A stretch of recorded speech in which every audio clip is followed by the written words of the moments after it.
Yeah, so you looking for a good fall drink? No problem. Chef Nedra got you. So I grabbed some fresh grapefruit, some lemons. I got some ice I'm putting in there, doing my thing, making it swerve and curve. I got that De Leon freestyle. I don't need all that. I just did a nice little pour. I got them nice cherries. Them cherries, that's it.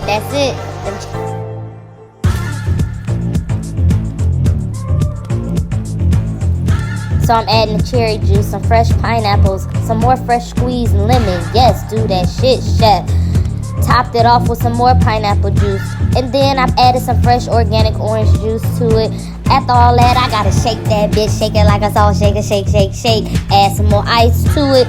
Man, add some more fresh juice on top. Now this is where it comes down. Some of that Grand Marnier as a floater on top of that thing. And I'm gonna top it off with them cherries and that orange. And doing it with the pootie.